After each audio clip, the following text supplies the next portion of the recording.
Bienvenida, gente, a este nuevo encuentro de la comunidad lectora. Hoy nos juntamos a hablar de Craven, The Last Hunt, The Last Hunt, la última cacería. Para quien caiga sin conocer un poco cómo es la experiencia, bueno, arrancamos por presentaciones. Yo soy Agustín, soy parte de la organización de la Punto y Pixel Comic Jam.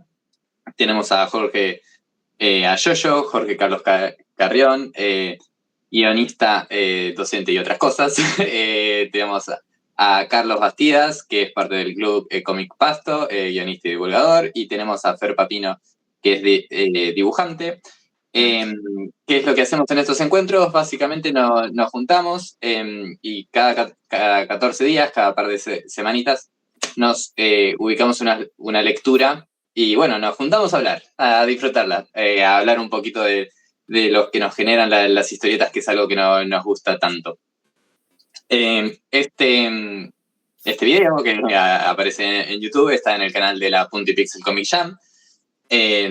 Para quien no la conozca, es un evento que hacemos ya desde hace 3 años, o sea, desde la edición, la cuarta edición, donde básicamente se plantea el desafío de hacer una historieta en un poquito más de una semana. La verdad es un evento que es muy lindo, lo disfrutamos un montón. Tienen videos de show de periodos anteriores, de entrevistas, de otras cosas que hemos hecho en el canal. Bueno, todos los que formamos acá, parte de la comunidad de lectura, hemos sido participantes y es una gran experiencia, sobre todo para quien empieza, pero también para quien quiere conocer gente dentro del mundo de la historieta. Un poco el desafío de hacer historietas en equipo te fuerza a tratar de comunicar. Estamos muy a favor de tanto duplas creativas como grupos creativos, ¿no? Creemos que crear es una linda manera de conocer a alguien. Y también está bueno como para experimentar. Hay muchos que por ahí ya son historietistas experimentados que se suman a jugar un poquito.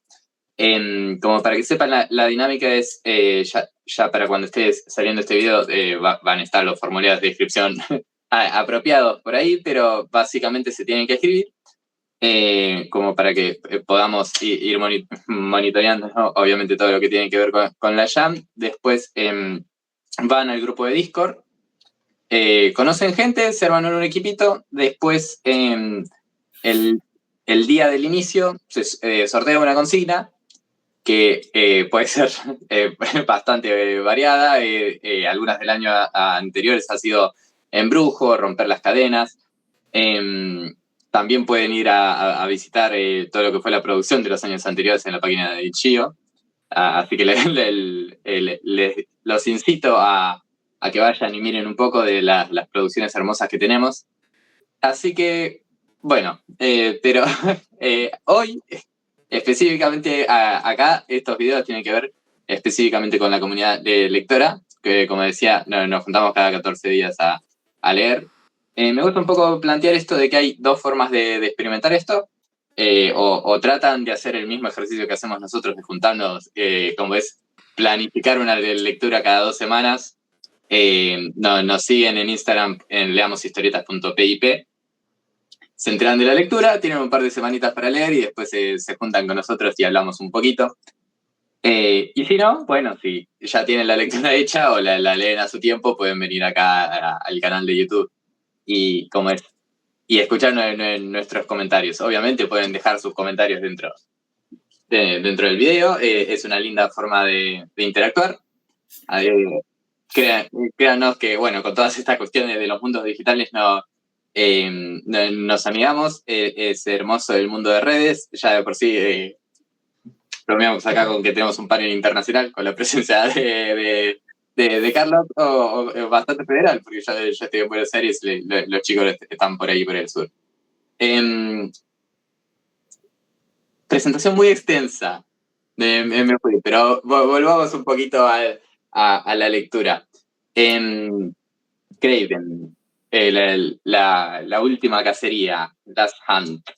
¿Nos querés tirar un poquito de la sinopsis? Bueno, la última, como su título lo indica, se trata de la última cacería de Kraven, un enemigo de Spider-Man que fue creado por Steve Ditko y por Stan Lee en el 63 y que luego es un villano menor, por así decirlo, es recuperado por Jean-Marc Dematteis o Dematteis y Mike Zeck para este arco. Básicamente lo que hace Kraven es urde un plan para capturar y enterrar vivo a Spider-Man. Y no solamente eso, sino apropiarse de su identidad y reemplazarlo como el enmascarado. Todo esto en un rapto de absoluta locura que tiene Kraven, que se considera un cazador excelso y que no puede tolerar haber sido vencido múltiples veces por Spider-Man. Y entonces es un personaje muy interesante con respecto a la construcción de la idea del honor del cazador.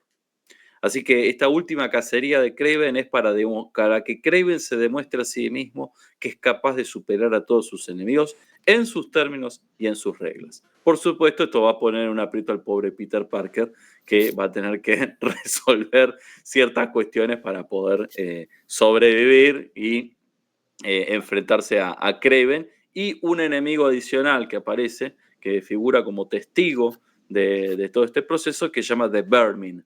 No me acuerdo la traducción de los españoles, es algo así como la alimaña. Que ese sí era un personaje, un villano, otro villano menor que había sido inventado por Dematteis y Zeck.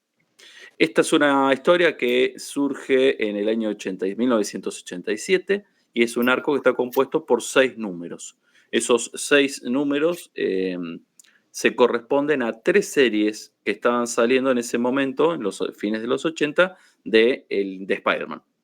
Se compone los 2 primeros números que se titulan El ataúd y el otro es Arrastrándose. Son The Web of Spider número 31 y número 32. Después la serie, o sea, este evento, y deliberadamente fue armado así, eran en tal colección 2 números, los 2 siguientes en otra, que fueron The Amazing Spider-Man 293 y 294, que ahí los episodios son el descenso y la resurrección. Y el ciclo de esta historia termina en Peter Parker de Spectacular Spider-Man 131 y 132, donde los episodios se titulan El trueno y El ascenso.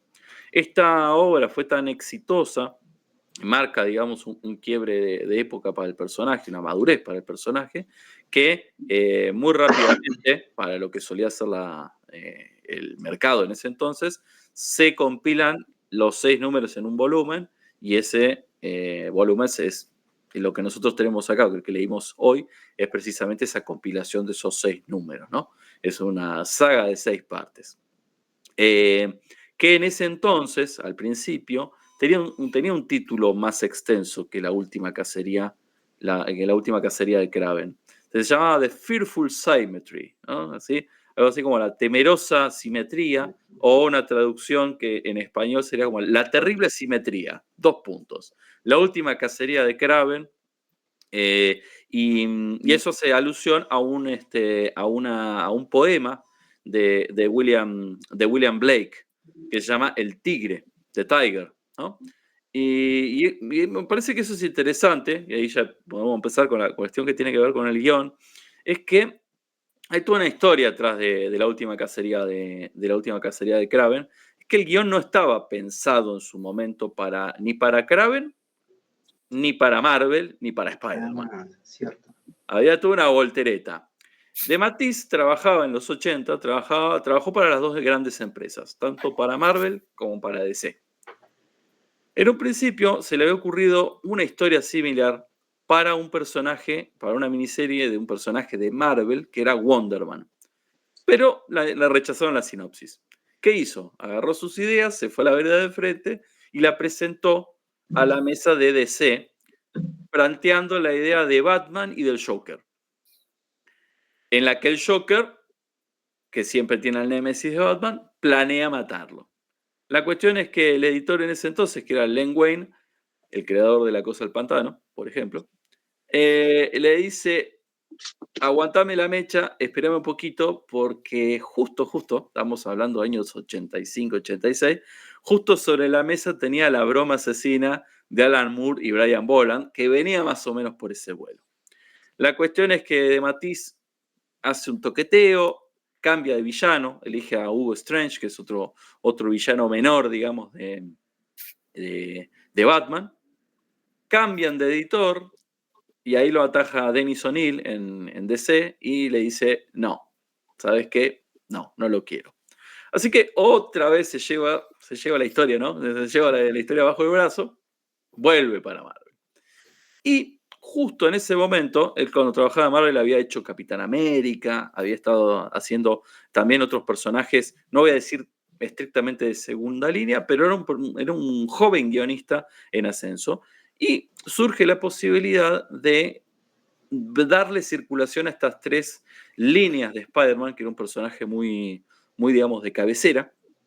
Y eso provoca que diga, bueno, podemos revivir esta historia. Entonces ahí hay incluso un blog, el blog de Matisse, en el que él cuenta. Todos sabemos que los escritores romantizamos a veces mucho los modos en los que se nos ocurren las cosas. Pero sí, hay que reconocer que De Matisse tiene en su prontuario siempre mucha relación con la literatura. Y entonces es como que hubo como una especie de 2 más 2, de Dostoyevsky, ¿no? Ciertos rasgos dostoyevskianos, y con la puta casualidad de que Sergei Kravinov es ruso, ¿no? Y estaba esta idea de Blake y de los caballeros, y hay como un romanticismo incipiente.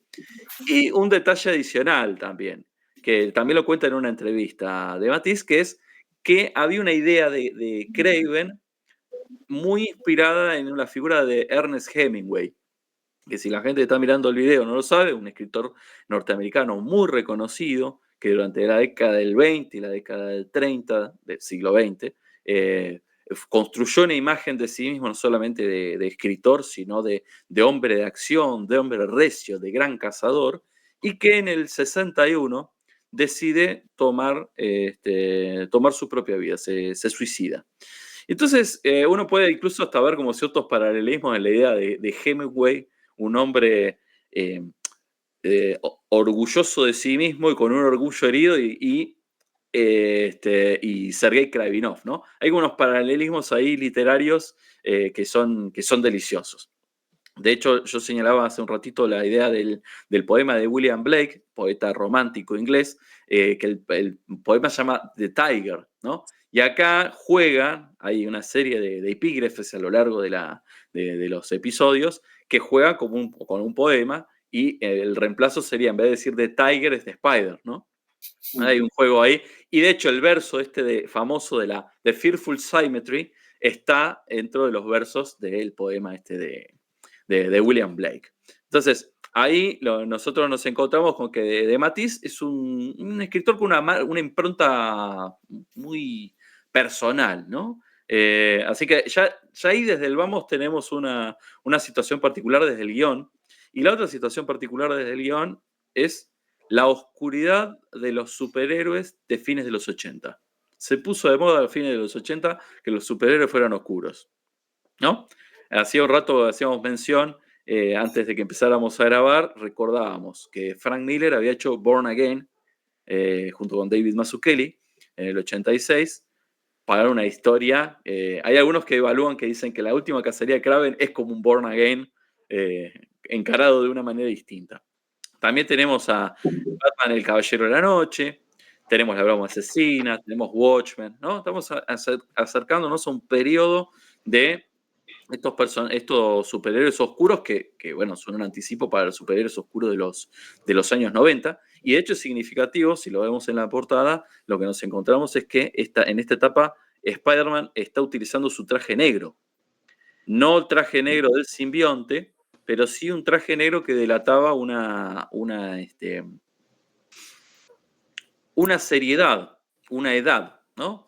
Cuando en este arco Peter Parker ya está casado, cosa que, digamos, marca un cambio de etapa en su vida adulta.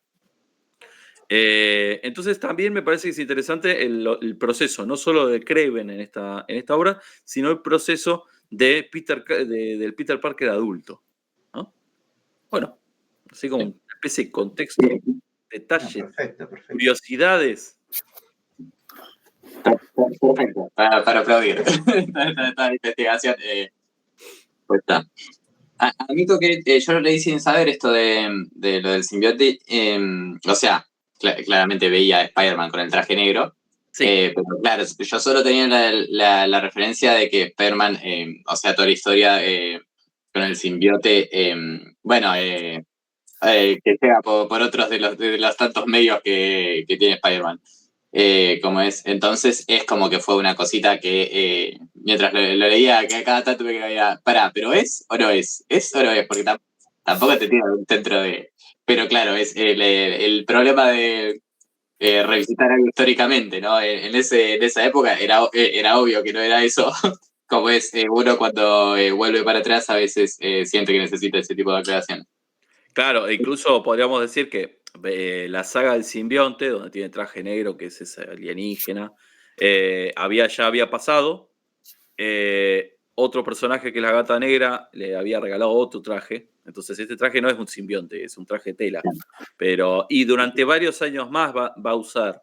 Y de hecho hay arcos puntuales de Spider-Man a lo largo de su historia en los que vuelve a usar el traje negro. No simbionte, traje negro. Pero que tiene que ver con arcos que lo convulsionan de alguna manera, ¿no? Siempre pensemos que los cambios de trajes en los superhéroes no solamente el cambio de una ropa y ya está. Traduciendo. Le quedó como la ropa suplente. O sea, tenés la titular, el traje de siempre. Sí. Y esta es la opción B. Después tiene otras opciones, pero casi siempre son o el original y el negro, los más populares. Peter Parker se levanta y dice, hoy estoy para una historia seria, se pone el traje negro. Claro. Bueno, si nos ponemos a pensar cómo empieza este arco, si bien empieza y la cámara casi siempre está focalizada en Kraven, porque es la última cacería de Kraven, el gran protagonista acá, lo primero que vemos de Spider-Man está asistiendo a un velorio. Sí. Spider-Man está yendo al velorio de un delincuente menor, pero es un velorio y va a presentar su respeto. ¿No? Sí. Hay una construcción que me parece que es interesante de los 6 números, que tiene que ver con este proceso de duelo, ¿sí? Todas estas señales que van anticipando esta doble pelea, ¿no? Por un lado la de Kraven con su propio orgullo, con su propio plan, y por el otro lado Peter Parker, un sujeto que... Spider-Man es un personaje que se caracteriza, a diferencia de Batman, de ser un tipo, a pesar de que le pasan cosas malas, es un tipo optimista. Batman, vieron que siempre es un... O sea, por eso pienso si esta historia hubiera sido al estilo con Batman, ¿no? Y más tremendista. entonces, ¿cómo? Más tremendista con Batman. La cuestión. Claro. Y es que el tono, discúlpame, es que el tono es otro, ¿no? O sea, sí. Es interesante por eso, ¿no? El tono de esta historia no es épico, a diferencia de otros ciclos de superhéroes que, pues, que se enfrentan contra entidades, no sé, superiores, que vienen del espacio, ¿no? Aquí es algo muy particular de la historia, es que es bien humana, ¿no? Y eso es el centro de la historia, pues incluso no solo revelar pues la humanidad o esta locura, esta obsesión del antihéroe, de Kraven, sino también, porque a eso va la historia, revelar también la humanidad del mismo Peter Parker, ¿no? Claro, como que son más vulnerables. Exacto, eso es lo interesante. Y por eso también yo lo asociaba mucho más que, bueno, con año 1 de Frank Miller y Mazzucchelli, ¿no? O sea, están muy vinculadas incluso con el uso de las cartelas de texto, las cartelas que son fundamentales en esta historia de la última cacería. O sea, es la parte, bueno, ya lo había leído antes, pero me quedé, en esta lectura me quedé solamente viendo la forma como organizaron las cartelas y que es muy especial y que quizás podamos hablar un poquito más adelante de eso.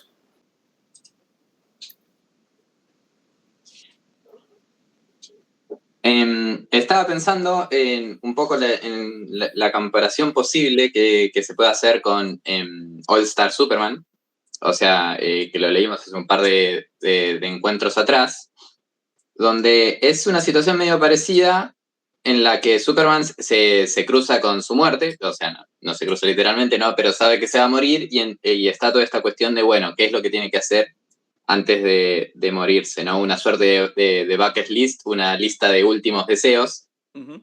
Y acá, bueno, en definitiva, la última cacería es la última cacería porque es la cacería antes de morirse de Kraven, ¿no? Estaba pensando... Incluso con su realización máxima, vendría a ser vencer la única presa que no ha podido, que se le Claro, ha escapado, ¿no? estaba pensando un poco en la figura del epitafio, que siento que es algo muy poderoso en toda la historia, en toda esta historia, justamente que hasta incluso se lo pone como principal, ¿no? Hay toda una cuestión específicamente con el mundo del entierro de los muertos que está jugando durante toda la obra. Bueno, y hasta incluso Spider-Man se empieza a chocar con la idea de muerte justamente por toda esta cuestión de que Kraven lo atrapa y lo entierra vivo, ¿no? Sí, que incluso ahí hay una lógica bien retorcida, ¿no? Que si queremos hacer una comparación con lo que señalabas de All Star Superman, Lex Luthor sabe que se está muriendo, o sea, sabe que se va a morir, ¿no? Y entonces por eso dice, bueno, yo no me voy a morir antes que Superman, en el caso de All Star.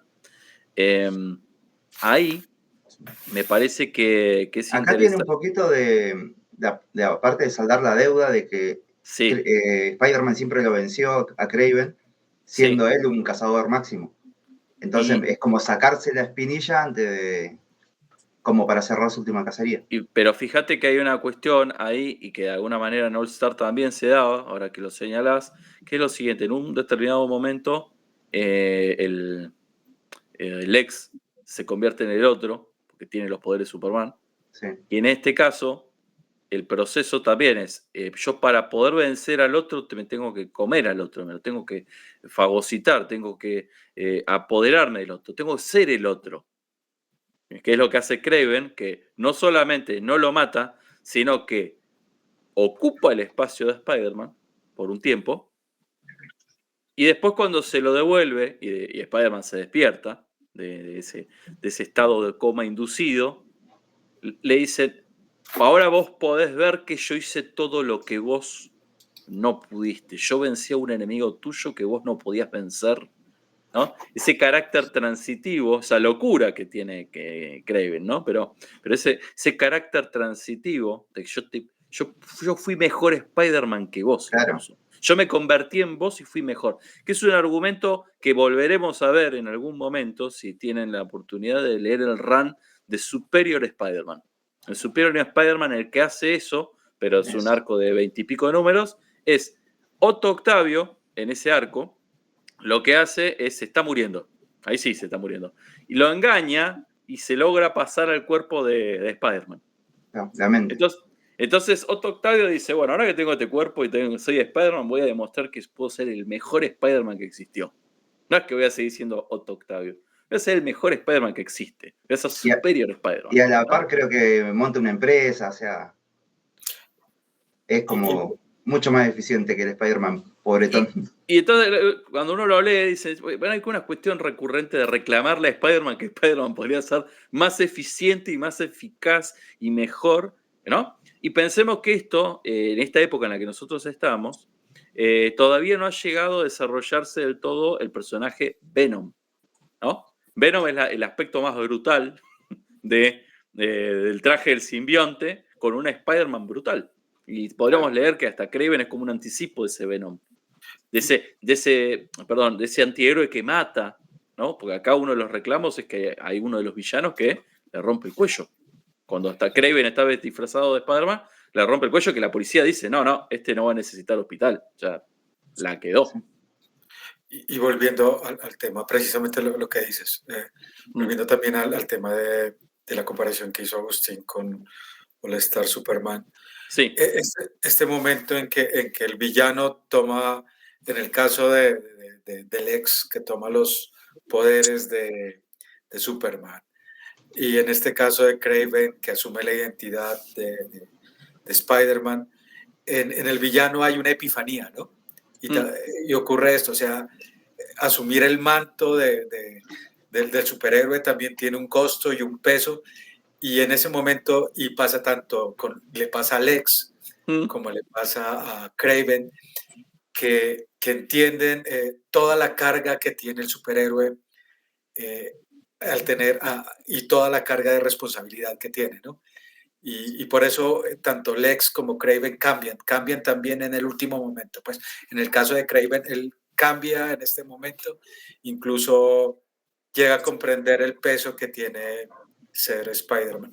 Por lo menos eso fue lo que yo entendí en la historia, porque dice, claro, él no es la araña, él es un humano, ¿no?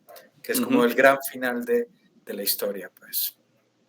Yo estaba pensando que en realidad hay una diferencia un tanto sutil, que es el peso de Superman tiene que ver con los poderes. Está bien, es mucho más complejo Superman, pero como para simplificar, digo, Lex tiene que dar ese paso adicional que no dio nunca en la vida, que es como es tener los poderes de Superman. Convengamos que es medio difícil imaginarse ser Superman si no tenés los superpoderes. Pero acá hay algo, está bien, creo que siempre está medio nebuloso qué tantos poderes, o sea, qué tanta superfuerza tiene Spider-Man. Siento que según el run a veces es mucho más fuerte o es más normal. Acá medio que te lo pintan como que es una persona normal. De hecho, Kraven se pone el traje de Spider-Man y puede ser tan buen Spider-Man como Peter Parker, ¿no? Sí, pero Kraven está muy entrenado también, o sea. Claro, digo, pero cualquiera que se pone el traje y salta por todo. Y cosas así, ¿no? Y dan a entender algo que proviene del personaje de Kraven el Cazador, es que dentro de su repertorio, además de ser un excelente cazador, un atleta excelso, también ha incurrido al consumo de una serie de pócimas o medicinas que usaban los cazadores míticos para, ¿no? Hay como una cosa de cazador tribal que tiene Sergei. Claro, a lo Black Panther, que se quiere. Claro, y que lo pone también en esa situación. Tiene un viajecito medio de ayahuasca en todo. Claro, tiene su. Y lo mismo que el estado de catarsis que le induce a Spider-Man para dejarlo catatónico, darlo. O sea, no, él sabe que no está muerto, pero es como un estado de casi muerte, ¿no? Claro, para terminar la idea, a lo que iba es la diferencia entre ese caso y este, es que me parece que hay algo muy fuerte de que Kraven entiende no tanto que es el peso del superpoder en sí, sino que es el peso de la decisión de Peter Parker de ser Spider-Man. Creo que está justamente en su momento cuando como que lo tiene medio dominado Spider-Man al final de todo. Se había escapado esta alimaña y lo termina dejando ir porque sabe que Peter Parker no lo puede dejar libre, no puede dejar que vaya y vuelva a matar a alguna otra persona, porque tiene que ver con cómo es Peter Parker la persona, ¿no? Claro. Y ahí está toda esta cuestión de que es un hombre y no es una araña. Pero también ahí hay una cuestión interesante, que en esta obra nosotros tenemos dos interlocutores de esa transformación, me parece, que son básicamente el personaje de Mary Jane, por un lado, y el personaje de Vermin, ¿sí? La alimaña, por el otro. Porque la alimaña también es una víctima digamos, la alimaña es un personaje que había aparecido en el Capitán América, fue desarrollado por los dos autores, de Matisse y Mike Zeck. Básicamente un personaje que es la víctima y la consecuencia de unas experimentaciones de otro personaje del universo de Marvel, que era el Barón Zemo, y que acá funge como una especie de terror de las calles neoyorquinas, que vive entre las ratas, por su mismo aspecto, y es un asesino y una especie de caníbal, ¿no? Pero también es como una especie de superviviente. Y si vieron que a veces en los cómics ponen un asterisco y dicen esto se vio a tal lado, remite a que hubo un especial en el que Capitán América y Spider-Man aunan sus fuerzas para vencer a la Alimaña. Entonces todo el tiempo le está reclamando, le está diciendo Kraven, ¿no? Vos necesitaste el otro encapotado, yo lo vencí solo. Y aparte cuando lo atrapa a Alimaña también lo faja, entonces le hace generar miedo a Spider-Man y que le tenga bronca. Sí. O sea, cuando Kraven mismo lo atrapó para esta historia, también lo fajó lindo. Está medio en modo víctima, asesino, caníbal, es raro el personaje. Y está loco encima, porque no recuerda flashes de su pasado, pero no sabe quién es, o sea, no conoce mucho su origen tampoco. Y la historia sí es bien oscura, porque, o sea, está también el canibalismo de Alimaña, ¿no?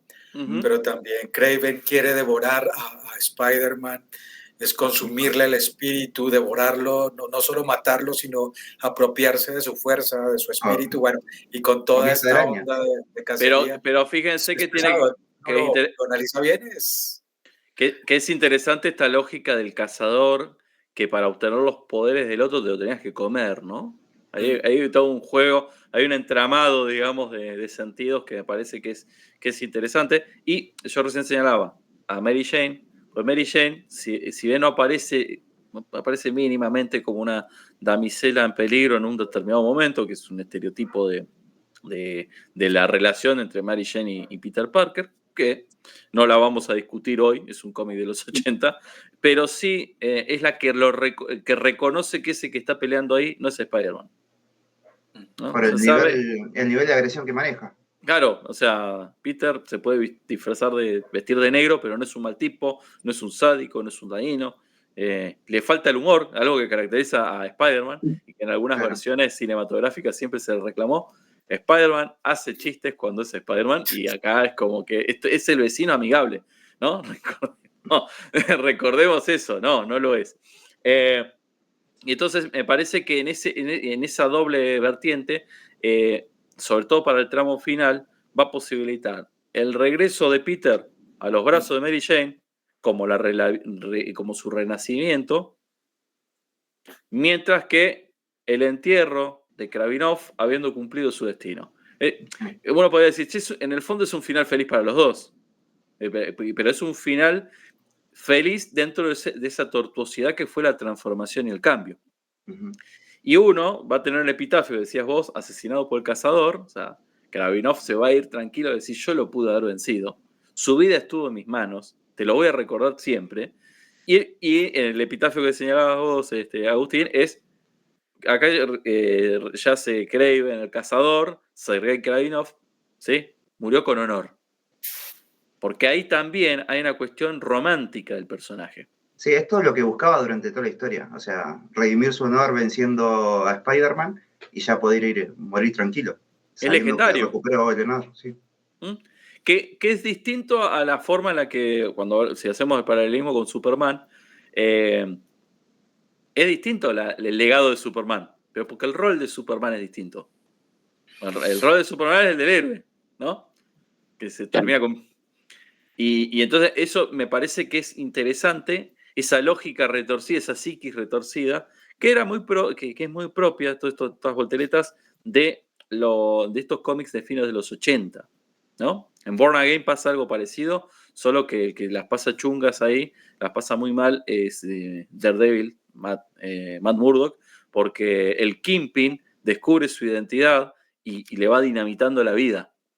No es un enfrentamiento directo, le va destrozando la vida. Le pongo como una recomendación porque es increíble el nivel de maldad que tiene Kingpin ahí para reventarle todas las cosas que lo hacen ser amaduro.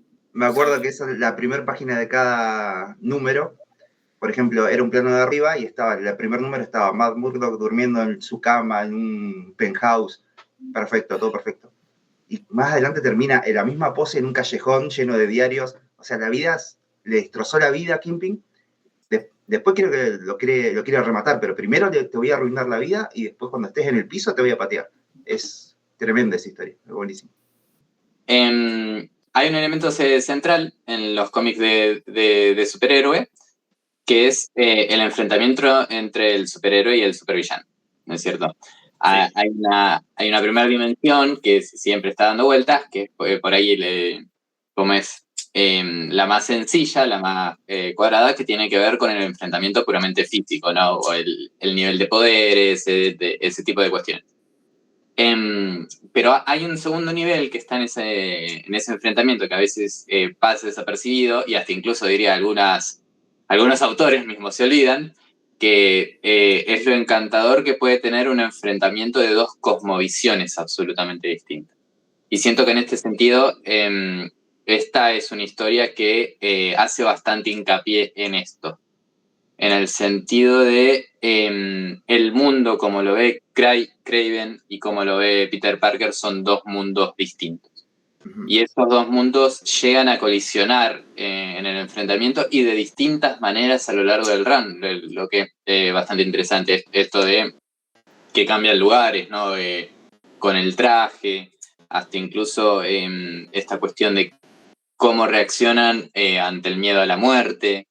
Esto de, hasta incluso estaba pensando cómo de alguna manera la motivación que tiene Peter Parker para salir de este entierro tiene que ver con Mary Jane, ¿no? Tiene que ver con el amor, tiene que ver con nosotros.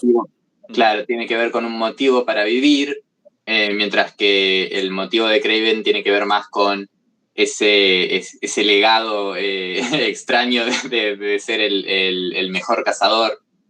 Hay un motivo para morir, o sea, si usamos tus propias palabras me parece muy lindo. La idea es que hay algunos que tienen motivos para vivir y hay otros que tienen motivos para morir. Y Kraven ha decidido desde el principio que tiene motivos para morir. O sea, el mundo ya no es, por eso es un personaje romántico. El mundo ya no es un mundo en el que él quiere habitar. Él ya está ajeno a este mundo. Que es lo que le pasaba a muchos románticos que también elegían digamos, tomar esa decisión, ¿no? Entonces ahí me parece buenísimo la síntesis que estás haciendo. Son dos cosmovisiones. Hay gente que transita su vida queriéndola vivir y otra se prepara para ese final. O sea, que también es inexorable, ¿no? Pero parece que es... Y si no, en el medio tenés a The Vermin, ¿no? Tenés a la alimaña, que no sabe muy bien por qué existe. Los animales vieron que está esa idea de que los animales no tienen una percepción del tiempo. O sea, no hay una previsión a futuro ni a pasado, ¿no? Viven en el presente, que diría alguna frase borgiana. Claro, estaba tratando de acordarme esa frase, que creo que es algo así como, de alguna manera, el único animal que es mortal es el hombre, porque todos los animales no son conscientes de su propia muerte, ¿no? Finito, entonces, claro. Son inmortales. Solo viven. Y la historia funciona muy bien como un drama, pues, ¿no? O sea, son muy pocos personajes. Está Spider-Man, Kraven, está la alimaña y está Mary Jane. O sea, y en función de la cacería se articula toda la historia, ¿no? Está muy bonito. Es muy minimalista, o sea, no es algo gran, no es como, por ejemplo, All Star Superman que comparábamos, era una historia masiva, mundial, cada episodio nos llevaba a un lugar distinto. Claro, acá estos son pocos personajes en un solo lugar, o sea, en la ciudad. Lo único que puede tener trascendencia son los asesinatos de Alemania, las víctimas que tomó, o cómo actúa Spider-Man más brusco de lo normal. Pero después, el resto no se enteró nadie de todo esto que pasó. Sí, es una hasta la confesión final, ¿no? Pero no estaban enterados de la situación nadie, ni los policías, ni nadie. Y Alimaña incluso tiene hasta un referente shakespeariano. Creo que es Calibán. Calibán es de la tempestad. Sí, de la tempestad. Sí, hay alguna... Pues lo que decía es que Matisse tiene algunos referentes. Sí. Incluso, es una voz personal, sí. Hay bastantes cosas ahí simbólicas, el amor como lo humano, que contrasta con la alimaña, que es la bestia, pues. Sí, es interesante ese juego dramático e incluso teatral que hace Sí, Entonces, me acuerdo una de las secuencias de ensueño, ¿no? De delirio que tiene Kraven, ¿no? Que sueña con ese monstruo de arañas que lo ataca y que después él lo rompe y se lo empieza a comer, ¿no? Y porque Kraven también está entre esa humanidad y en esa bestialidad, ¿no? Que está ahí en esa pugna, en esa desesperación. Y por eso me parece que no por nada es uno de los tantos arcos de Spider-Man que de alguna manera se convierten en una de esas especies de historias de arcos cruciales del personaje. Sí, de hecho, no sé cuántas veces habrá aparecido Kraven antes, pero como me decían, no eran tantas, y era un personaje menor, y es como que su mejor historia es cuando la queda, cuando Sí, lo que pasa es que quizás también eso, se consagra. pensándolo como cuestiones, como alguna cuestión no, borgiana. Ningún destino es mejor que otro, pero todo hombre debe acatar el que lleva adentro. Dice, creo que la biografía de Isidro Cruz dice algo así. Y ahí me parece que es interesante cuando vos podés jugar con los personajes como guionista, pensando que no lo inventó él. O sea, Kraven no es un personaje que inventó de Matisse, pero muy hábilmente puedo ir renegociando esa idea que él tenía con este personaje, con Spider-Man. Y de alguna manera me parece que es muy interesante el juego, ¿no? que logra acá. No solamente esta cuestión del minimalismo, sino que todo el tono es mortuorio, luctuoso. Todo empieza con un entierro, todo empieza con una tumba acabándose, ¿no? Pero que también tiene que haber una especie como de ciclo vital ahí. Y creo que en ese sentido, de Matisse, a veces en otras cosas que ha escrito, se pasa de rosca, se pasa de pomposo, se pasa de referencias, porque no tiene correa que lo detenga. Acá creo que los mismos personajes y la historia de los personajes le sirvió a él de un corsé adecuado para poder trabajar sin irse, Y un porque no editor. lo autorizaron no dijeron, no, Peter Parker tiene que morir. Solo necesitamos crear un poco de susto y ya está. Y Kraven, y bueno, no pasa nada, es un personaje secundario. Yo no sé cómo les iría en ventas, pero o sea, la misma imagen de Spider-Man saliendo de la tumba, yo me imagino que eso disparó las ventas de... Claro, pero ese será el número 4. Claro, estábamos justo hablando de eso, de que qué raro poner como tapa esto, que es como muy spoiler.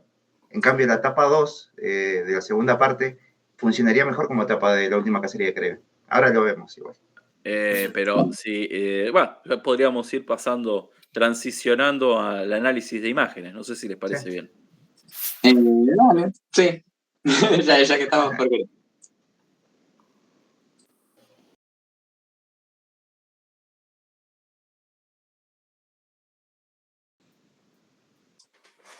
Bueno, y arrancamos el bloque visual, donde nos detenemos un poquito en las páginas, que es la parte hermosa, si se quiere, de las historietas. ¿Qué es lo que tenés ahí? Es una de las portadas, ¿no? Sí, tengo todas las portadas. Primero hagamos un recorrido por las portadas que son hermosas. Esta es la número 1. También están los lápices de Mike Zeck, que es una maravilla. O sea, las cintas de Bob McCloud. Sí, muy, muy buenas. Esta es el número 2 que decíamos que podría funcionar mejor como portada de un compilatorio de la última cacería de Kraven, porque no te spoilea nada. Y aparte está Kraven. Pero genera toda la atención. Claro, mirá, qué belleza esos lápices. Y yo le decía, fíjate la cara el rostro, el morro del tigre que se forma entre las plegaduras del pecho y el... Mira, se lo hizo mejor el intentador, él lo entendió, me parece. El chiste dijo, mira. Va por ahí. Parte 3. El descenso, claro. Uf. Increíble. El spoiler. Que tiene sentido, se llama Resurrección este episodio, pero Cuando salió, sí, en el orden, sí, perfecto. Como cuarta parte, sí. Pero como tapa de tomo, no sé. Claro, ahora que pienso, es todo spoiler. O sea, el título es spoiler, la imagen es spoiler.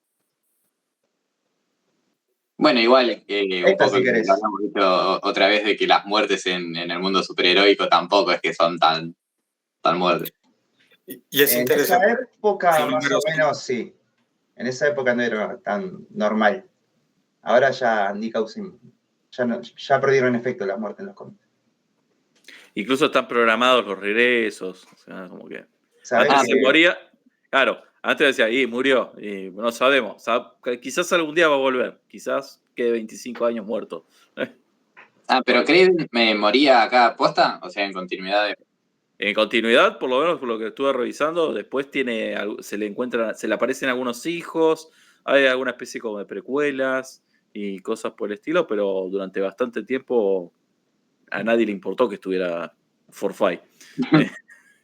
Tiene sentido, ¿no? El encanto de los personajes menores, ¿no? Siento que en el mundo superheroico suelen ser un gran fruto de grandes historias porque agarran a alguien fuera de continuidad y lo hacen jugar de una manera divertida, ¿no? De alguna manera, Alan Moore quiso hacer lo mismo con los personajes que después terminaron siendo los personajes de Watchmen, que en realidad lo quería hacer con personajes que son más famosos. Bueno, esta es una de las primeras páginas, ¿no? Que de alguna manera como que marca el ambiente de todo lo que va a ser la narración, toda esta cuestión. Por un lado te define el personaje, toda esta cuestión de la animalidad que está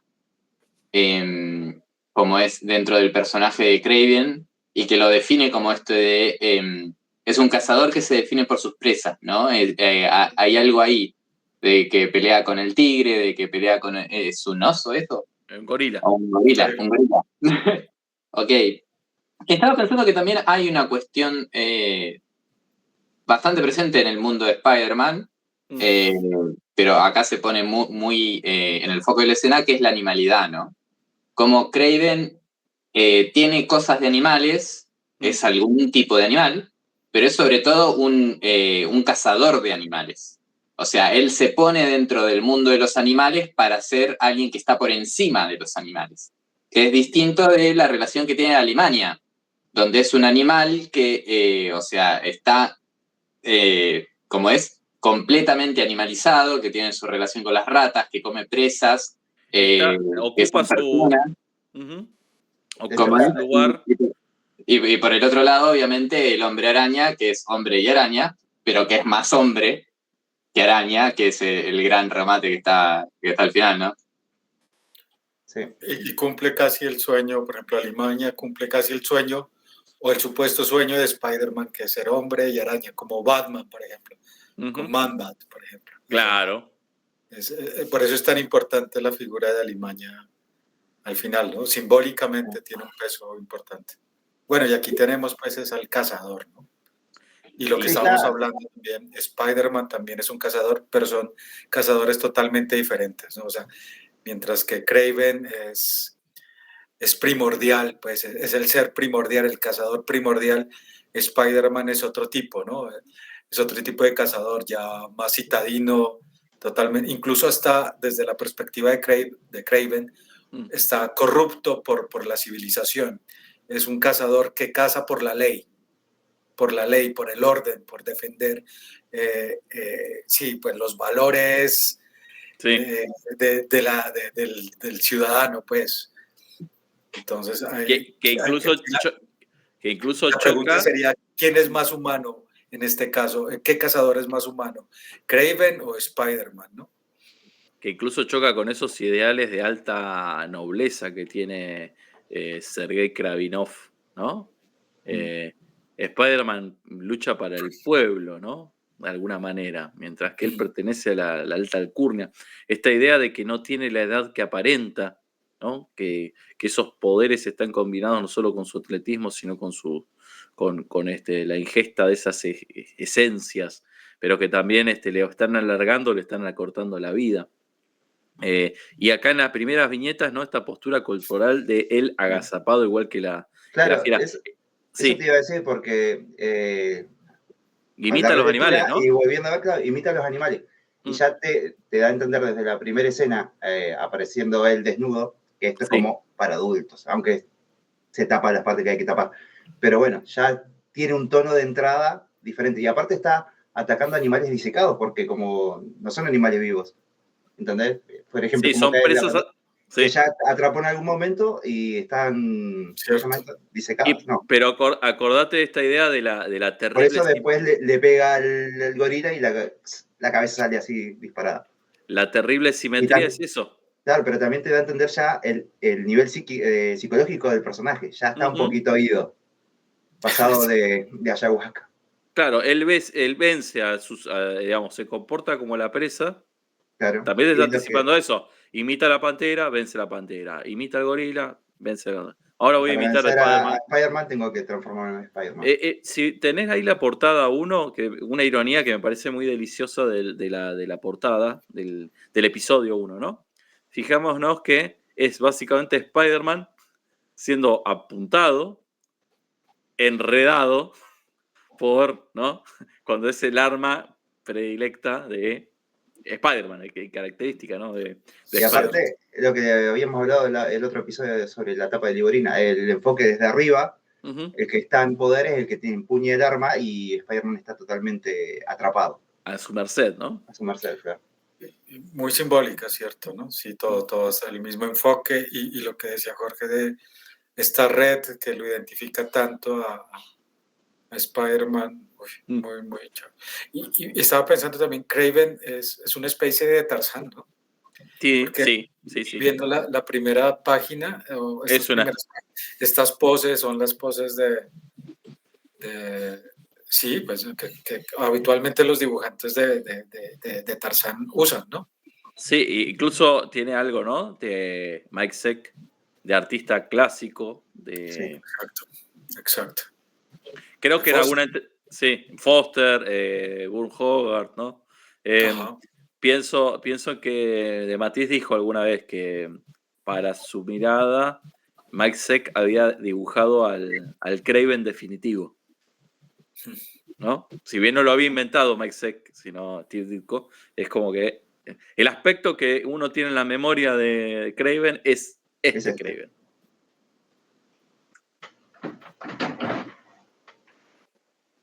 A ver. Bien, pasamos a una de las que sigue.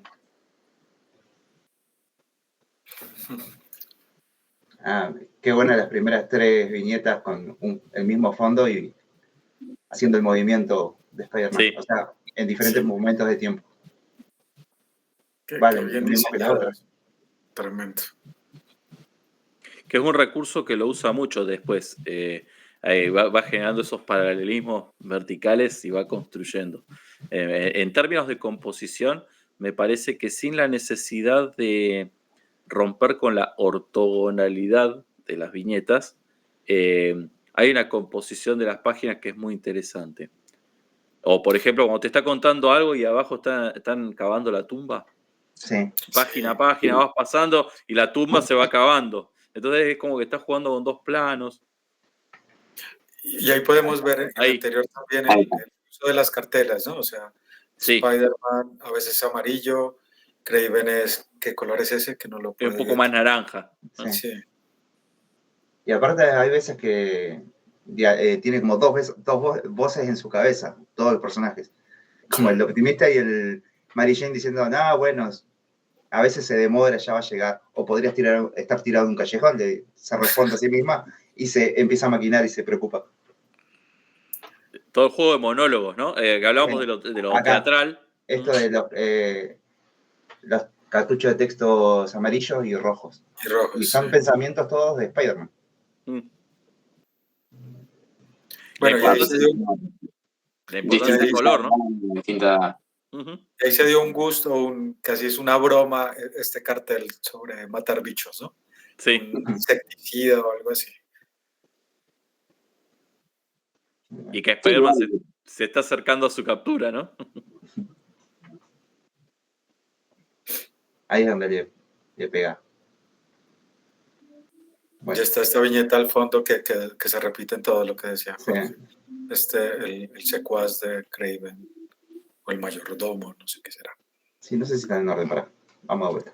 Claro, que es loco porque es un tipo de secuenciación que uno no está tan acostumbrado, que es, o sea, es una sola secuencia que perdura todo lo que duran los números hasta Sí. que termina siendo el entierro. Y, o sea, como que la interrelación es siempre con los zócalos, ¿no? O abajo de la página o arriba de todo. Mm. Y es algo que te va marcando la narración, porque hasta incluso no solo el concepto, el tema del entierro es algo que está todo el tiempo en el centro de la escena. Sí. Porque Sí, sí. estaba pensando que arranca con el entierro del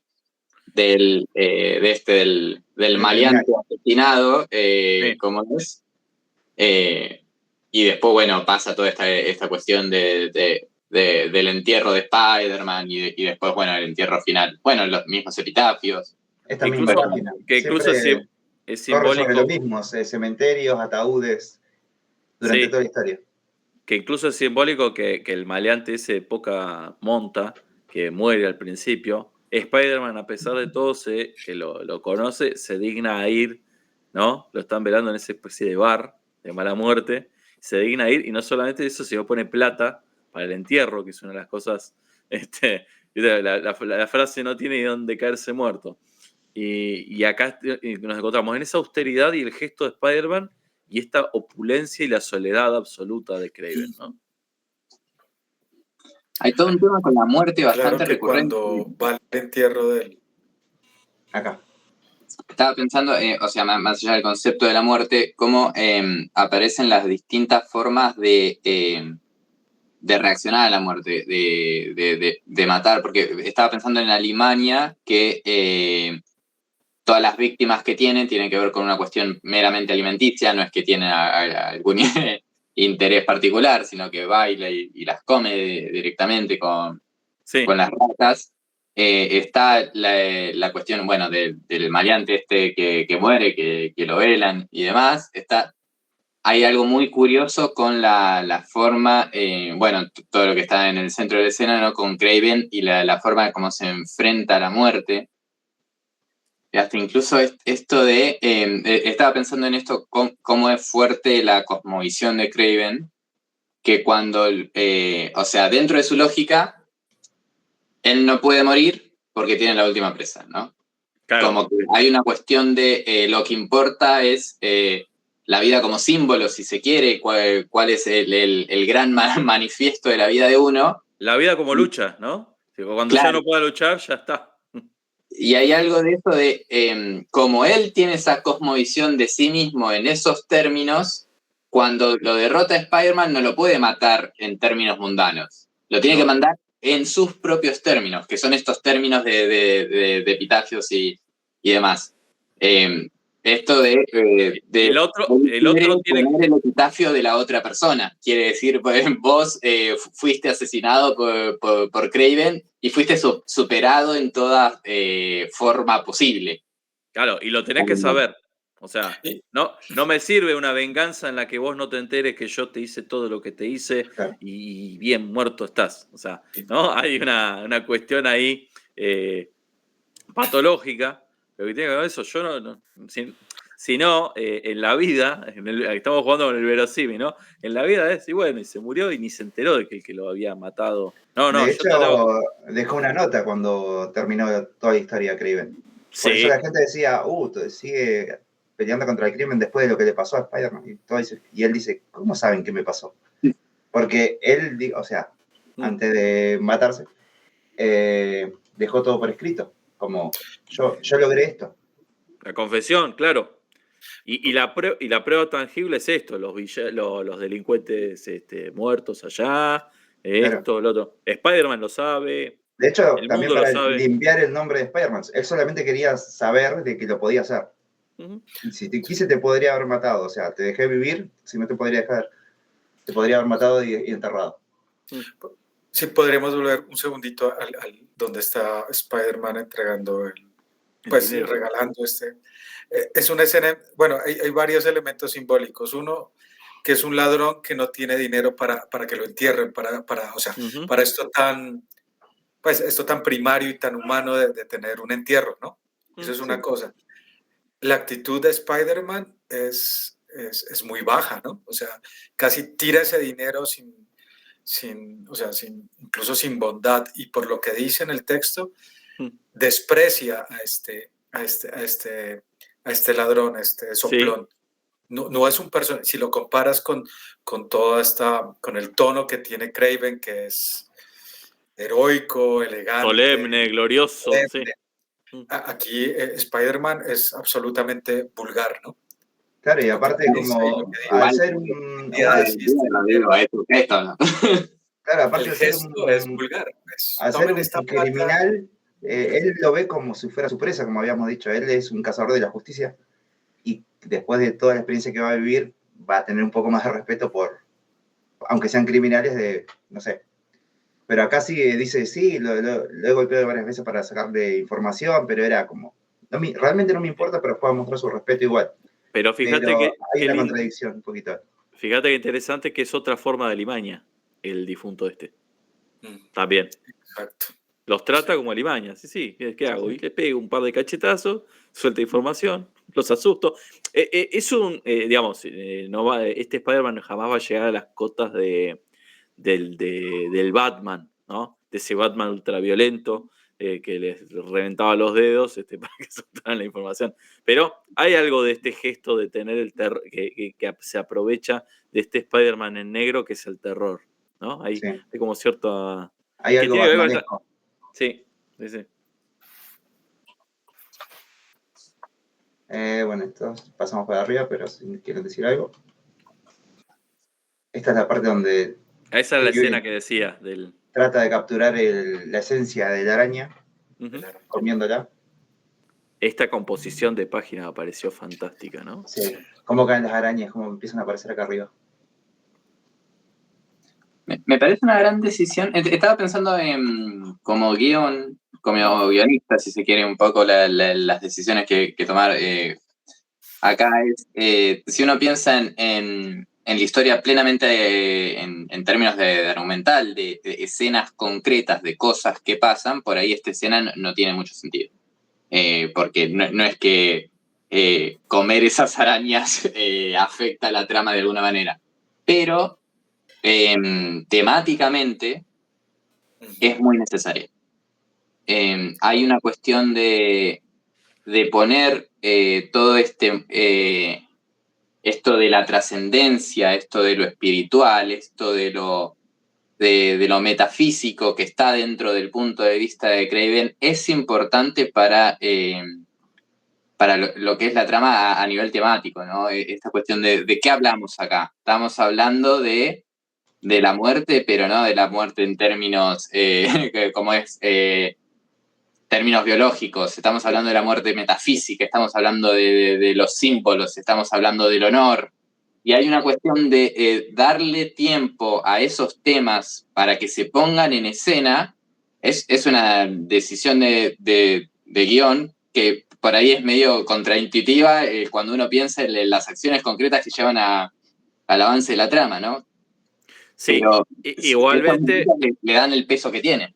Es interesante también la negociación que tiene que hacer el guionista y también el dibujante, de que por más decisiones que quisieran tomar, tenían que ser 6 números, tenía que salir de tantas páginas y que hay que cumplir con tantas páginas, ¿no? O sea, los números tienen tantas páginas de extensión, por lo tanto, si quisieras contarla más, no tenés más espacio.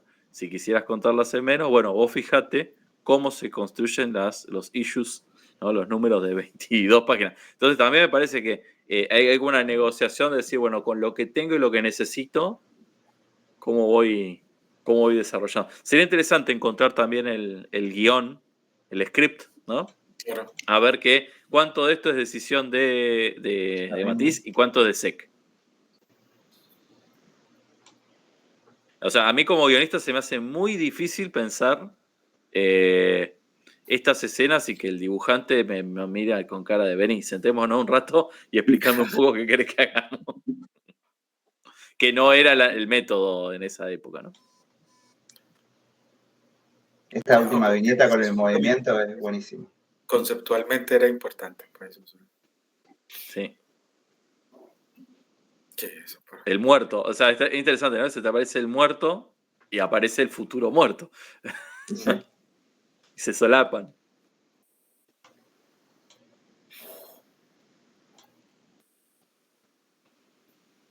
Acá lo sigue viendo el muerto. Es algo muy, muy curioso de Spider-Man, porque al menos te da la sensación acá de que un disparo lo puede matar. Digo, que Sí. no es la situación de Superman o de tantos otros. Dentro de sus poderes está la invulnerabilidad. Por eso era también una historia bastante posible para Batman, ¿no? Claro. O sea, en algunos puntos, la ciudad gótica es Nueva York, ¿no? También estas elecciones del mundo Marvel de ambientarlo en ciudades que existen frente a las ciudades ficticias de DC, ¿no? Está Mirá. lloviendo todo el tiempo. Sí, El bueno. El caserón que tenía Kraven. ahí Ah, está. ese era el. Y ese gesto es continuo entre la viñeta 1 y Sí. 2. Está Pasar de la totalmente tristeza a la. Sí. hasta sí, esta explosión de ¿qué es esto? De ira, alegría, de locura, Sí. pues. Y De en la euforia. tercera viñeta le pasa la pala como, listo, ya no me importa. Es como todo en 3 viñetas. Y bueno, y también hay este juego como aparece en la cuarta viñeta con esos detalles chiquiticos, ¿no? O sea, Ujú. ahí está muy pequeños, la araña, pues, que la están enterrando, pero luego sale una rata.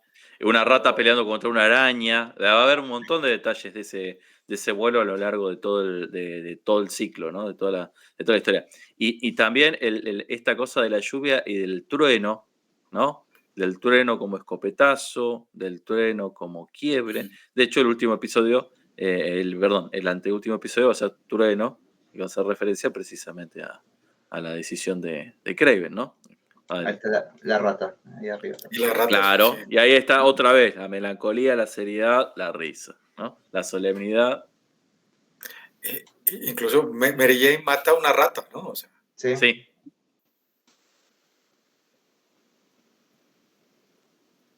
Acá aparece la ratita de vuelta. Ujú.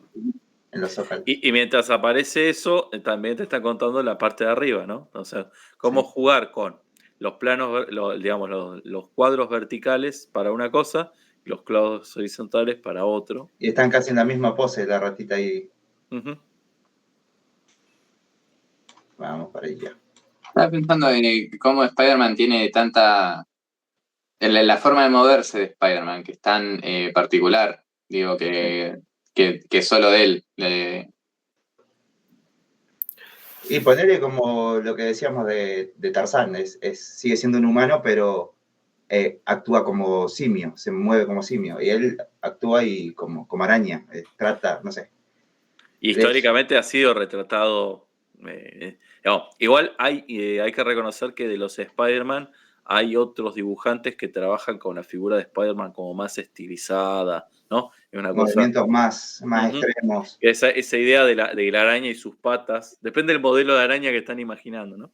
Pero si vos ves una araña caminando desde arriba, tiene ese contoner, y un poco que se ha trabajado con ese imaginario. Además, recordemos otra cosa, los artistas, tanto de Marvel, de DC, tienen Biblias donde les indican qué cosas pueden y qué cosas no pueden tocar de los personajes, ¿no? otra cosa en las viñetas, acomoda las viñetas a la posición eso es a lo que se referían ustedes, ¿no? Sí. A la posición de Spider-Man. Sí, y recuerdo una en que está Mary Jane, está acostada Mm. en la cama y la viñeta es larga, ¿no? Es una viñeta larga que se ajusta precisamente a la pose del personaje. Y Mary Jane no está caminando, sino que también tiene como gestos medio de Spider-Man. Una cosa curiosa. O un momento en el que Peter Parker se está tirado en la cama en calzoncillos y hay una araña y se asusta. Ah, sí. Y claro, pero es como no reconocerse, ¿no? Ah, soy una araña. Mm. O sea, todos esos pequeños. Porque digamos, no tiene mucho humor, a diferencia de otras historias de Spider-Man, ¿no? Entonces, todos esos gestos irónicos me parece que también van construyendo, van cimentando, van tejiendo una red de sentidos que se capitalizan al final, ¿no?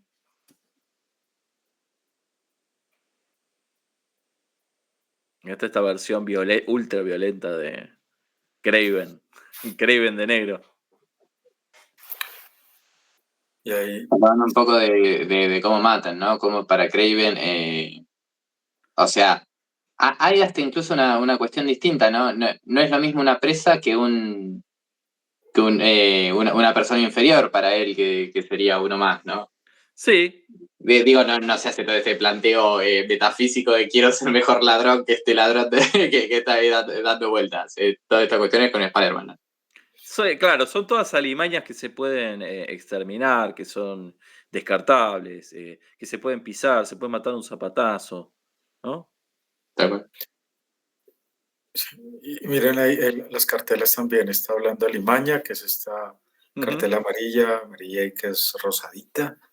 Está esta naranja que es Kraven. Incluso ahí metió una onomatopeya, pues. Es compleja, ¿no? Es complejo. Y hay globos de texto, además. O sea,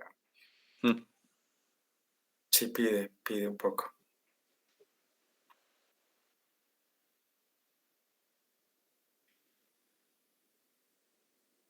Ese juego de clamarle al mundo, ¿no? Soy Kraven. ¿No? Y estaba pensando en esto de... Y la araña enterrada ya. de el honor, que es algo central de todo esto, que tiene que ver mucho con la figura como es del caballero, me parece, de esto del buen nombre o algo parecido,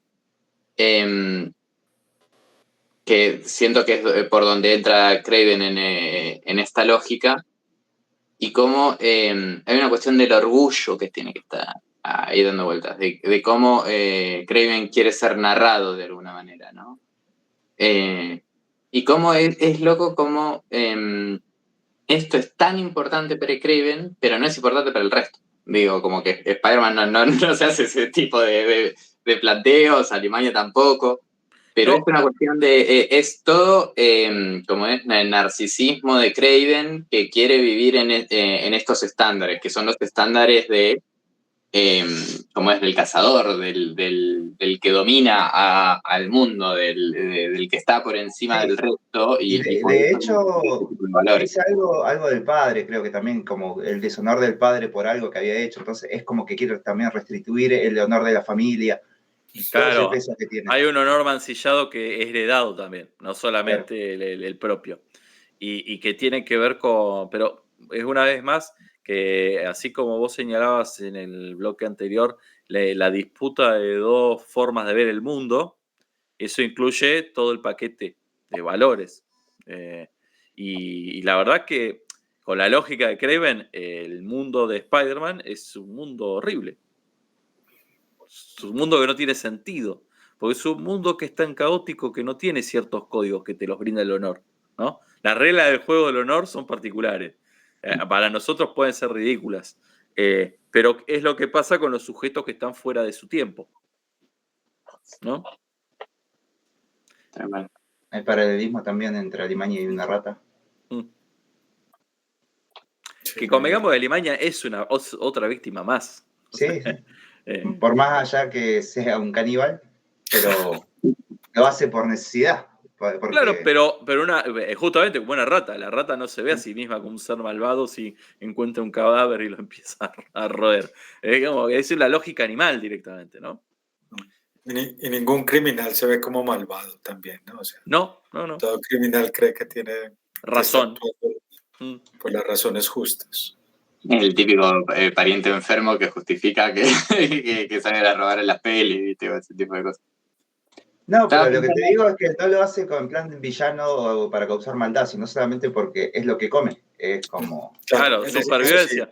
Sí, en ese caso es absolutamente... Que en Spider-Man ha habido otros animales, ¿no? O sea, de hecho, Spider-Man dice, tengo que ir a buscar a Alimaña porque va a seguir matando, porque necesita comer. O sea, es como un animal salvaje que está suelto. Lo tengo que atrapar. Es como pasa a su manera con otros personajes que han aparecido en Spider-Man, no en este arco, pero el Dr. Kurt Connors, que se convierte en el lagarto, el escorpión, Rhino, ¿no? Esto de los distintos animales, del zoológico que tiene Spider-Man en torno. Estaba pensando en esto de lo importante que es el traje en toda esta historia.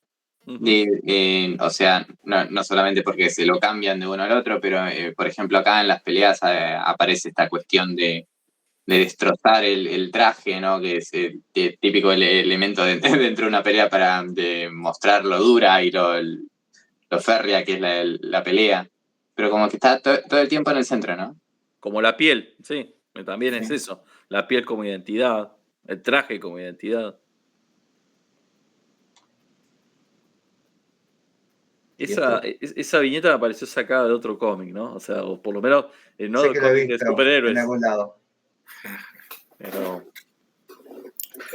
Aquel es Peter Parker, ¿no? Es Peter Parker en ese estado de ensoñación, que en realidad está enterrado y está catatónico, pero él está en esa especie de posición fetal de útero, de no querer, ya está, digamos, ¿no? Ese cálido, blanco, tranquilo, ¿no? Y también parece una larva, ¿no les parece? Claro, como un feto, ¿sí? Sí. Y ya está a salvo, está en el útero. ¿Para qué salir de ahí? Bueno, de alguna manera es la responsabilidad, ¿no? El gran tema central por ahí de Spider-Man, el gran poder conlleva una gran responsabilidad. Bueno, este es como la gran responsabilidad que lo saca a buscar, que es el motivo por el que después va a buscar a la Alimaña y demás. Sí, hay un deber, y ahí quizás también tiene que ver con esto, ¿no? Los códigos morales individuales y los códigos morales, digamos, de civilidad son distintos. Entonces, de hecho, si uno se pone a pensar, salvo en este momento de transición en el que, y después cuando se levanta muy enojado Peter Parker, no es Peter Parker en esta obra un personaje que descolle por nada. Él está haciendo lo que hace siempre. No hay una... Él está haciendo su recorrida de barrio y lo encierran y lo duermen, así que ni siquiera entiende por qué, hasta que no tiene esa conversación mucho más adelante, cuando sale de la tumba. Y si encima se entera de que perdió 2 semanas enterrado. Claro, no entiende nada. Tipo, es como que, ¿qué pasó acá? Está enojadísimo.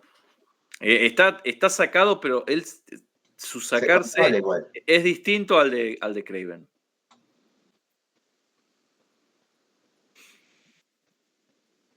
Sí, bueno, y Kraven ahí se deja atrapar, ¿no? Sin ningún problema, no ofrece resistencia. Porque ya ganó. O sea, en su código ya. Hay una cuestión ahí, ¿no? De esto que por ahí me han marcado de los dos niveles del combate, como que está el físico y el conceptual, o el simbólico. Y es como, si ya gané el terreno simbólico, el mundo físico, ¿sabes? Lo poco que me importa. Bueno, conseguí lo que quería, ya está. O sea, ahí hay un poco ese combate que aparecen, digamos, en Watchmen, ¿no? Cuando Ozymandias le dice... Claro, cuando Ozymandias agarra y le dice, el plan ya se ejecutó hace 10 minutos. Sí. O sea, me podés matar si querés, pero ya está. Pensando en personajes de época, ¿no? Digamos, esta cuestión de otros personajes de cómics de superhéroes de la época. Pienso en el diálogo final que tiene el Joker y el Batman en El regreso del Caballero de la Noche. Lo único que te falta, Batman, es matarme. Dale, matame.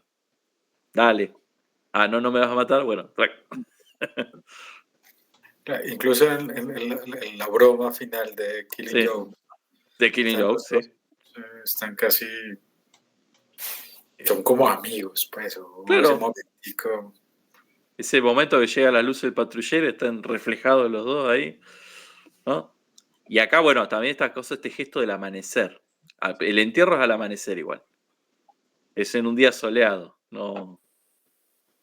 También hay una cosa... los amaneceres como cuestión simbólica de renacimiento, pero también el entierro no es... vieron que están los típicos entierros con lluvia, que construyeron de hecho, un tono. Durante toda la historia está lloviendo. Claro, dejó llover. Sí. Ya está. Sale el sol. Por eso siento que son dos, es un final feliz para los dos. Claro, Es muy raro, ¿no? ¿Mm? Sí, ¿Cómo? él consiguió lo que quería dentro de todo. Sí. Por eso quizás es interesante a veces cuando pensamos en la idea de los guiones, no necesariamente la idea del final feliz, pero sí esta idea de que los personajes, veo que a veces que hay personajes que los hacen vivir de más, y su ciclo ya se cumplió, porque simbólicamente ya está, pero bueno, hay que mantener una franquicia y hay que dejarlos vivos, o al revés, se fue el actor o hubo un problema con este actor y hay que matar al personaje y el personaje necesitaba todavía desarrollarse. No, acá siento que en esta obra el que tenía que terminar, todos terminan como tenían que haber terminado. Es como adecuado eso, ¿no? Sí. Porque de la página anterior, que Sí. esa es la impar, pero la par, la que está acá, pues, la que Sí. está al lado de acá, está Peter Parker abrazándose con su mujer, pues, o sea, Ujú. qué contraste tan... Sí. No está acá, me parece. No, bueno, hicimos medio selección. O sea, en ese amanecer, Peter Parker está llegando a casa, se encuentra con su señora, mientras que el otro está amaneciendo también y lo están velando. Estaba pensando que como que son dos conflictos medio paralelos más que contradictorios en sí mismos, porque como el terreno en el que se manejan Spider-Man y Kraven, o sea, esto del terreno físico y el terreno simbólico, o sea, en definitiva, ambos, claro, consiguen lo que quieren, o sea, está bien, sufren en el medio, pero esto de no es que uno para cumplir su objetivo necesita de destruir al otro realmente. Es Claro, como no, que ambas no, cosas se consiguen y está bien en tus salvedades, ¿no? Cada quien feliz con lo suyo. o sea, uno quería morirse sintiéndose ganador y todo lo demás, y pum. El otro quería volver a los brazos de su amor, pum. El orden está restituido. Que quizás es una de las características que también tienen los arcos de las historias de superhéroes. Hay una restitución de estatus, pero quizás para mí lo interesante es el arco, más interesante es el arco de Kraven en sí mismo, ¿no? Que cómo murió, viste que está esta idea, ¿no? ¿Cómo? Si el personaje se murió, ¿cómo es que ganó? Hay una cuestión poética acá muy grande. Y que quizás en la literatura romántica es muy frecuente, muy común, que se realiza el héroe romántico en esa muerte. Claro, lo loco es que acá es el villano, ¿no? No, lo que pasa es que Bueno, podríamos pensar que los superhéroes son personajes neorrománticos. Y en ese neorromanticismo hay una cosa hollywoodense de vivieron felices y hasta el siguiente episodio. Y el episodio no termina más. Porque vos fíjate que es algo que para mí me molesta mucho del ámbito de los superhéroes en general. Tiene que ver con esto de que los cambios tampoco duran. Pues es lo que nos preguntábamos. Y Sergei después revive de alguna manera O sea, creo que parte de la importancia de la vida y de la muerte tiene que ver porque no hay vuelta atrás después. ¿No? Podríamos después hacer un programa especial a muertes, inmolaciones copadas, y que se tendrían que haber quedado así, porque Sí. si no estás bastardeando el gesto del personaje y el ciclo del personaje, ¿no? ¿Les parece si vamos al siguiente bloque y hablamos del Balance. legado? Uh-huh. Bueno.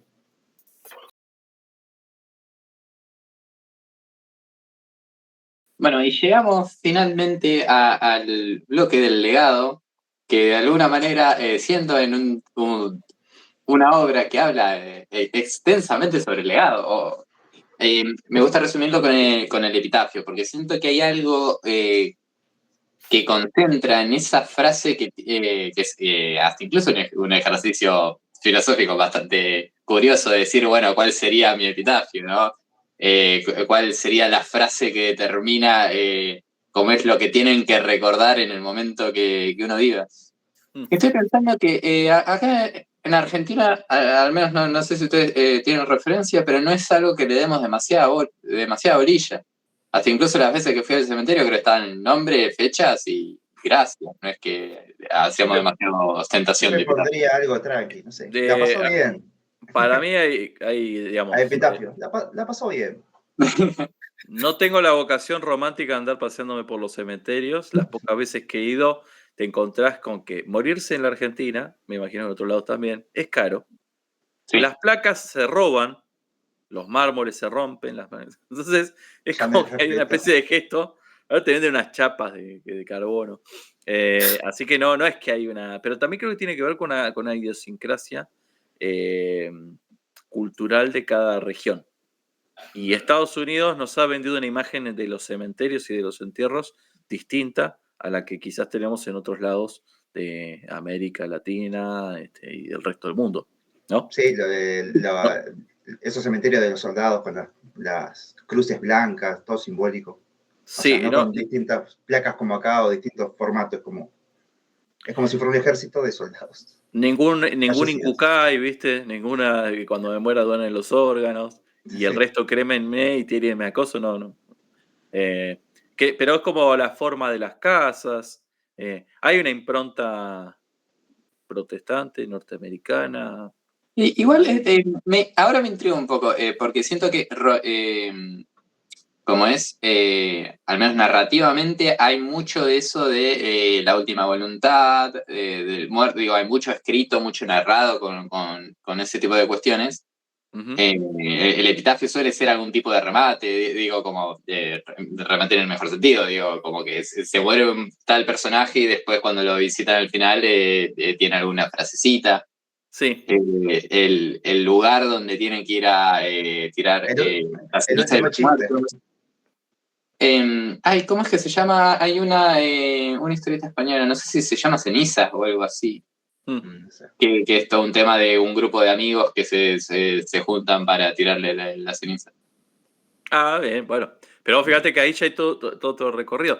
Es más, me pensaba en la Argentina, puntualmente, cómo funciona la cuestión del testamento, ¿no? Y es un problema, porque vos en Argentina no podés desheredar a tus hijos, por ejemplo. Claro, según tengo entendido, es una cuestión de que, o sea, vos podés dejar una última voluntad, pero con el 30% de tus bienes, una cosa así. Como que Sí. el resto sí o sí va a los herederos forzosos. Claro, a menos que los hayas donado, mirá qué cosa, ¿no? Claro. A menos que te hayas deshecho de todo eso, lo hayas donado en vida. Claro. Y digamos, bueno, no hay nada para. El 30% de nada es nada. Pero eso, lo de los testamentos estaba bueno, me peleé con mi hijo, no te dejo nada. Claro, y le Llevo dejé todo al pordiosero de la a esquina. la Cruz Roja. Pero que tiene que ver un poco con esta cuestión que tienen los norteamericanos. De Matiz, a pesar de su apellido, tengo entendido que es de la comunidad no solo judía, sino que además es neoyorquino o por ahí, pega por el poste. Entonces hay como ciertas cuestiones que aparecen. Marvel es una editorial que es esencialmente neoyorquina. Entonces también hay algunos valores, me parece que también tienen que ver con el lugar donde se producen y que después por invasión cultural las vamos llevando. Es más, ahora me hiciste preguntar, los rusos, un ruso como Sergei Kravinov, si fuese de la época en la que se supone que es, tenían panteones, no una lápida perdida, mausoleos enteros, o no sé los rusos qué cultura tienen. Igual Pero creo que el cementerio lo tenía en el propio terreno del castillo donde vivía. el pabellón, sí, en Nueva York igual, ¿no? Porque todo estaba cerquita. Ojo, que el fin del mundo está en Nueva York. Es lo que tienen los superhéroes, ¿no? Todos los desastres ocurren a la vuelta de tu casa. Si sos un personaje de Marvel, no vivas en Nueva York. Claro. Entendé las señales, ¿viste? Como que caen las invasiones ahí, caen los meteoritos. Las invasiones extraterrestres ocurren en la Casa Blanca, esto. Creo que tiene que ver con una disputa de imaginarios que son interesantes. Pero sí, volviendo a la idea esta del legado, es una manera clara de entender esta expulsión del legado. Yo me acuerdo cuando la leí hace muchísimos años, hasta ahora me pareció una boludez. Me pasó igual. Lisa ya pareció re boluda. ¿Pero por qué? Porque me quedé con los eventos. Primero pasa esto, después pasa esto, después pasa esto. La cosa más pava del mundo, digo, ¿por qué esto es tan grande? Pasaron años, digo, la voy a volver a ver. Y ahí empecé a descubrir todo este entramado conceptual. Pero si yo se la tengo que dar a un pibe de 15 años y decirle, che, acá está una de las mejores historias de Spider-Man, capaz que el pibe me mira como era diciendo, ¿qué me estás diciendo? Claro. Pero siento lo mismo que cuando dicen, con todo el respeto, porque a mí me gusta, pero cuando dicen del Eternauta, la obra cumbre de las ciencias, de historieta de ciencia ficción en Argentina, es una invasión extraterrestre. Como ciencia ficción, como drama humano, no 10 pulgares para arriba. O sea, Pero, tiene sus cuestiones, me parece que hay algo de... De hecho, esto es una buena historia con Spider-Man. No de Spider-Man. Es una buena historia con Spider-Man, no de Spider-Man. Sí, o sea, si no es representativo del personaje. Si vos le querés dar para ingresar un pibe al mundo de Spider-Man, no sería por acá. Aparte, como dijimos, tampoco tiene el traje negro. Es todo muy confuso para dar de entrada a alguien. Aunque curioso. Acá yo abrió una discusión muy grande que la vamos a tener en algún otro momento, porque al Eternauta hay que defenderlo. Pero voy a hacer el esfuerzo de volver acá. Directamente después queda grabado acá. No es algo que vaya a discutir. O sea, igual para mí el Eternauta es una invasión extraterrestre. Claro, o sea, como no trato drama. de buscarle otros matices, pero. No. Dame aventura y pero no la puedo vender como la gran historia de ciencia ficción. Lo que pasa con Kraven. Volviendo a Kraven. A ver. Ya vamos a agarrar al Eternauta. Por ahí me quería meter un poco en hay métodos de narración que son muy propios del mundo de superhéroes. O sea, por la estructura hasta comercial que tienen, ¿no? Esto de que están todo el tiempo saliendo nuevas series, nuevas, con los mismos personajes, donde se reutilizan y toda esta cuestión de trabajar, si se quiere, tiene algo de lo mítico, de la historia desde otro punto de vista, ¿no? En este sentido, estoy pensando que hay no sé si es una suerte de subgénero o una suerte de forma narrativa que tiene que ver con detenerse en un personaje no tradicional, que en definitiva es un poco la historia de Kraven, ¿no? Esto de tal vez de los superhéroes, qué sé yo, es vistoso, no sé si es el personaje que tenga más historia, pero que como los autores decidieron detenerse específicamente en Kraven, bueno, está bien con toda la historia que había contado yo, ¿no? Pero como hay un movimiento donde acá tranquilamente podrías decir que esto es una historia de Kraven con la aparición especial de Spider-Man, ¿no? Sí, por eso. Está bien, tiene un punto central en que es la víctima la que tiene que superar, bueno, la víctima, el contrincante simbólico, ¿no? Pero es centralmente una historia de Kraven y que tiene que ver hasta incluso esto de la última cacería, la última lucha, como es a la que se tiene que enfrentar antes de morir. Que esta es una buena etapa. Claro. Y estaba pensando esto de cómo de alguna manera es un tipo de narración que es propia del mundo de superhéroes, porque es como, en un mundo donde se cuenta una y otra vez lo mismo, contar con las mismas piezas moviendo el foco de atención, ¿no? Claro. Que es algo bastante curioso porque de alguna manera esta es una historia que solo puede salir o solo puede haber ese efecto narrativo en el mundo superheroico, ¿no? Y que está segmentado por un legado. Porque vos fíjate, nosotros acá no estamos viendo todas las veces que Kraven le tocó perder contra Spider-Man. No funcionaría si fueran Juan Carlos y Pedrito enemistados. Son Spider-Man y son Kraven. Y los lectores entienden que son... Y es lo mismo que es Superman y no es que viene y lo detiene un Juan de los Palotes. Es Lex. No es cualquiera. Es su némesis. Bueno, Acá lo loco es que el Némesis, digamos, de Spider-Man podrían ser muchos otros. Norman Osborn, que es el Duende Verde, es un flor de Némesis o Octopus. Este es como un menor. Entonces, lo interesante es cómo, si lo pusiéramos en términos de drama, hay una inversión donde el protagonista es Kraven y el antagonista es Spider-Man, ¿no? En ese trabajo, ¿no? que aparece ahí. Y aparte, Igual, como vos decías, Kraven lo lleva a su locura a Spider-Man. Spider-Man estaba patrullando tranquilamente, como cualquier otro día. Él lo mete en todo este mundo, todo este lío que causa el plan. Pero claro, si fuera por él, ni siquiera lo estaba buscando ni nada a Spider-Man. en eso es lo que decía Humberto, una lectura que tenía Humberto Eco allá por los 60, que quedó vieja, pero para esta funciona, que los superhéroes son reactivos, no son activos, son reactivos. Están ahí para, digamos, cuando al final del día la cosa tiene que quedar parejita otra vez. Que es una de las cuestiones cuestionables, ¿no?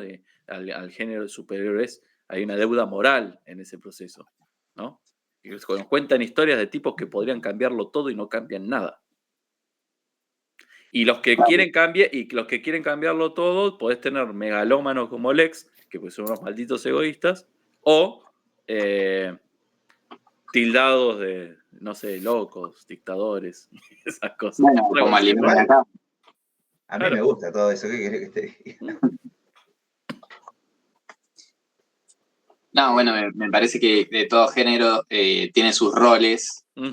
Y dentro del mundo superheroico, así, o sea, está el superhéroe, que es algo curioso si se quiere que pasa en el mundo superheroico, a diferencia del mundo de las aventuras, donde en el mundo de las aventuras casi siempre está bien, hay una persona que está, como es que es particular, que es una suerte de héroe, pero que va a algún lado, como que tiene algún tipo de viaje. El superhéroe en general está custodiando su ciudad.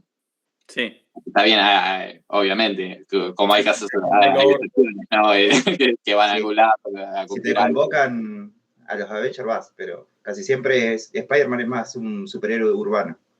Sí, pero que también tiene que ver un poco con la escala de sus poderes, ¿no? Si fuera un superhéroe cósmico, los Guardianes de la Galaxia viajan de un lugar a otro. Viajan a resolver entuertos de un lugar a otro. Por ponerte otra escala en otro espacio en ámbito Marvel, ¿no? Por poner una cosa así. Los X-Men también. Depende cuándo o están acá o viajan a distintas partes del mundo.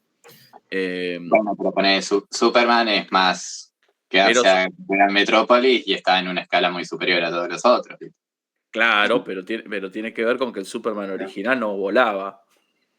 El Superman original solo saltaba más alto que los edificios. O sea, son también transformaciones. Y que después uno hace el pacto, ¿no? El verosímil. Es esto. Spider-Man jamás va a ser tan fuerte como Hulk, pero es todo lo fuerte que necesita el guión en este momento. ¿Por qué esta historia de la última cacería de Kraven es tan importante, ¿no? O sea, ¿cuál es el legado que está dejando esta obra? Si lo vemos en términos, pues, de toda esta, pues, del recorrido que tiene Spider-Man, o sea, es una historia mínima, como lo decía Jorge, ¿no? O sea, aquí no aparece Venom, aquí no muere su amiga, no muere su novia. Bueno, sí lo entierran, pero luego sale, ¿no? Entonces, ¿por qué esta historia es tan importante? ¿Por qué se volvió tan icónica para para Marvel? Yo no sé qué tan icónica para la historia de Spider-Man, pero para el mundo general de los héroes y cómo vemos a los héroes o cuál es la otra, porque para mí aquí lo que está proponiendo es una visión degradada, por lo menos al principio de Spider-Man, del superhéroe. Y en eso se vincula un poco con Alan Moore. Para mí, Spider-Man aquí está degradado y definitivamente degradado en función. A mí, la primera aparición, cuando va al funeral del criminal va con medio mala gana o reproche, no sé, es como, no, tampoco lo respetaba mucho. Entonces ya, esa es la primera aparición de Spider-Man y es como chocante. Y qué sé yo, después más adelante tampoco lo ves tan tremendo todo lo que pasa, pero es como, no entró en modo alegre, contento, está bien, iba a un funeral, pero no lo respetaba el criminal. Lo voy a ver, está bien, pero no sé, porque le agarré cariño, pero no como persona, no sé, es raro cómo arrancó. Estaba pensando en... está buena la pregunta de Carlos de dónde está la importancia de que sea Spider-Man y que no sea un random, ¿no? Y No, como siento obra, que sí. hay algo siento que hay un estudio de Spider-Man, o sea, Spider-Man está dentro del microscopio, pero tal vez no lo vive como así, en el sentido de, o sea, no nos olvidemos que está toda esta cuestión de que Kraven se pone el traje de Spider-Man y no es Spider-Man. Digo, hay una cuestión de poner qué es lo que hace a Peter Parker que sea tan excepcional, ¿no? Y está toda esta cuestión de que es el hombre y no la araña, ¿no? En ese sentido, por ahí hay un estudio, como es ver el mismo objeto desde un perfil distinto, que es de alguna manera algo que suele pasar mucho en el mundo superheroico, porque es otra historia de Spider-Man como tantas otras, pero que hace un poco de hincapié en esto. Cuando Spider-Man se plantea morir, se pregunta, bueno, ¿qué es lo que pasa con la gente que queda? No se plantea en el honor. Esta cuestión que pasa de que a Alimaña no lo había podido vencer en 1-1, cuando queda Alimaña ahí dando vueltas, que se escapó, él de todas maneras, ya no tiene a Capitán América para que le ayude, claramente Kraven no le va a dar una mano, y de todas maneras elige ir. Está bien, termina bien, porque bueno, es Spider-Man, así son las historias y demás, pero hay una cuestión de...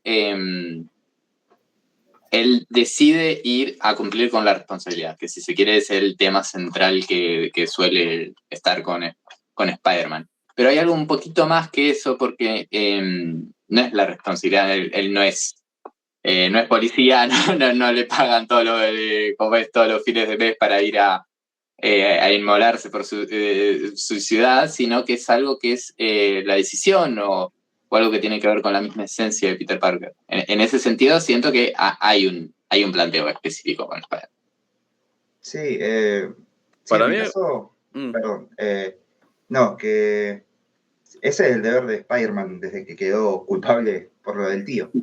Pero para mí lo que esta historia es grande, yo, como Jorge también la había leído en su momento, porque esto lo tengo en los tomos estos que salían, y la leí como terminó una historia de Marvel, el siguiente tomo, y como la leí de un tirón, sí, pasó el siguiente tomo, no le presté tanta atención. En esta segunda relectura, ya unos años después, le entiendo el valor de, por ejemplo, de darle un cierre a Kraven, hacerlo interesante, agarrar un personaje villano de la C a pasar, no sé si llegará, pero pasarlo a la B. Le subiste el nivel, lo hiciste interesante, durante toda la historia estamos con la psiquis de él, lo que piensa dentro de su locura. Spider-Man hasta hacia el final, que habla con él, no entiende por qué le hace eso, por qué estás más loco que de costumbre, qué onda con vos. Pero nosotros sí vamos entendiendo porque seguimos la psiquis de él. Pero Spider-Man, durante 3/4 de la historia, no entiende por qué le está pasando eso, por qué lo enterraron, qué quiere hacer, por qué se disfrazó como él, por qué sale a patrullar como Spider-Man, ¿qué le pasa a Kraven? Hasta el final no sé si lo explica bien, pero nosotros entendemos porque vamos en todo el recorrido con el personaje. Una de las voces principales en la historia es la psiquis de él. Y darle, justamente termina la historia con que aquí ya se Kraven, murió con honor, y es darle el honor al personaje, o sea, la importancia de esta historia es validar a este personaje, que no lo tenía muy en cuenta otros escritores, y darse cuenta que se puede hacer algo interesante con este personaje. El tono maduro que tiene, muy, muy jugando con la muerte todo el tiempo, muerte, cementerios y todo esto, y qué sé yo, es algo que no sé si se hacía tanto, o era chocante, que Spider-Man salga desenterrado de la, o sea, no sé para esa época, está bien que eran la época de los héroes oscuros, pero era rompedor. En esa época, como te decía, hoy en día las muertes de los cómics no importa. Creo que la muerte más grande que sorprendió fue la de Superman, antes a un Robin y Flash y lo que sea, pero no era como, y de acá ver a Spider-Man enterrado vivo había impacto todavía en esa época. Qué sé yo. A mí me interesó, me gustó más cómo está escrito, narrado, las voces de los personajes, las voces peleando entre sí mismos, o sea, una persona en sus pensamientos diciendo una cosa, respondiéndose otra. No, en ese sentido a mí me gustó mucho.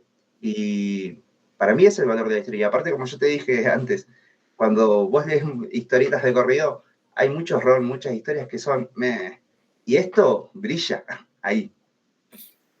En comparación al resto, ¿no? Por eso cierran como ron clásicos, porque fueron momentos que estuvieron buenos y marcan un momento en la historia del personaje también. Y como te decía, acá para mí esta es una historia de Kraven con invitado a Spider-Man. Por más que las cosas que le pasan a Spider-Man, pero durante toda la historia estamos en la cabeza de Kraven. Estaba pensando en esto de cómo se le da importancia, concuerdo en lo que decís, pero, cómo se le da importancia a Kraven, pero se le da importancia en sus términos, ¿no? Esto de que a veces pasa cuando pasan a películas. Estoy tratando de acordarme de si estrenó la de Kraven o no. Todavía no. Todavía no. Todavía no. Pero y como, debe ser una porquería. más Tiene allá todos los números. Ojalá el tiempo no, como es, nos mienta, pero no le tenemos mucha esperanza. Pero algo que aparece en los trailers de la película es esto de que te da la sensación de que lo quieren hacer un héroe. Un ¿No es antihéroe. cierto? Claro, y que siento que es el tratamiento que suele pasar con alguno que otro personaje que de repente lo llevan al cine y Sí. que lo quieren reivindicar, pero poniéndoles valores que no les son propios, ¿no? Sí. Y acá en este sentido hay una búsqueda concreta de decir, bueno, le hago su arco de personaje o lo que sea, pero es en los términos de Kraven. Y en eso siento que no te desentona esta historia de cualquier otra participación que tenga Kraven. Claramente acá está en el centro de la escena y no es un personaje más, ¿no? Pero como que sigue dentro de la lógica del personaje. Y no es que, si bien esto que decíamos de que es un final medio feliz, entre comillas, o con asterisco, porque cumple su honor, pero no es que no salva a nadie, no tiene una figura a la que tenga que proteger, ni nada parecido.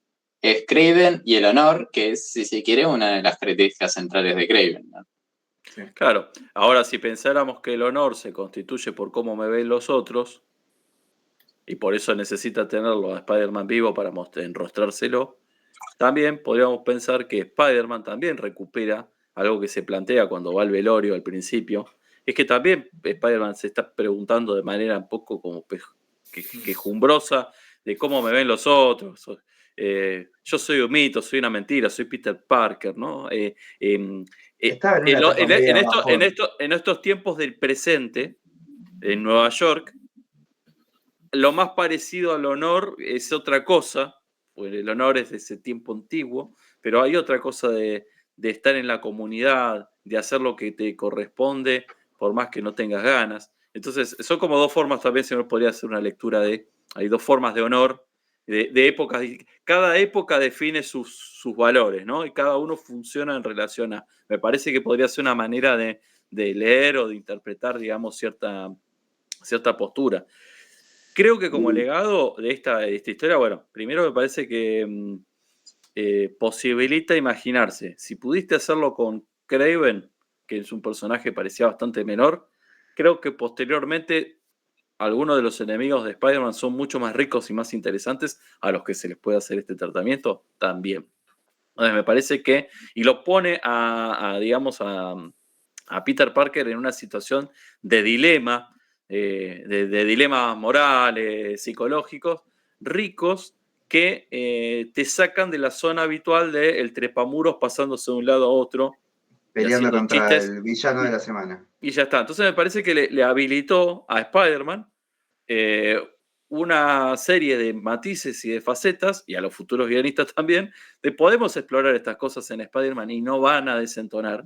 Porque si no, uno pensaría que siempre le tocan como así uno podría pensar que a Batman estaría bueno que a veces hubiese historias un poco más felices y reivindicatorias y no la oscuridad, más la obsesión. Es eso, me parece que eso es que es en el momento justo. Capaz que años antes hubiese sido un adelantado, y esto hubiese salido en los 70, y hubiese sido incomprendido, y quizás años después hubiesen dicho, no, tampoco, en los mediados de los 90. Creo que le cayó en un momento justo para un personaje que se estaba oscurizando, pero no era no es un personaje oscuro, ¿no? Creo que es eso. Pero nos está anticipando una tonalidad de los 90 que se está acercando ahí. De un momento de época, no por Spider-Man. De un momento del mercado. Esto que hablábamos la otra vez del Superman de Grant Morrison es un Superman brillante. Es un Superman de brillo, de solar, ¿no? Inspirador. Inspirador, bueno. Y lo bueno de estos personajes es que el mito es lo suficientemente rico y complejo que te permite contar historias oscuras, contar historias inspiradoras. Yo creo que ahí hay alguna cuestión ahí, que me parece que es el gran legado de esta obra. Estaba pensando en la pregunta contrafáctica de si hubiese sido posible Superior Spider-Man sin la última... Yo creo que no. Yo creo que, creo que era Dan Slott el guionista. Creo que no, ni en pedo. O sea, Superior Spider-Man está acá, Venom. O sea, creo que le allanó un camino que no. Y creo que le dio también un vuelo que en la vereda de enfrente estaba dando vueltas que acá no. Cuando digo la vereda de enfrente, digo DC.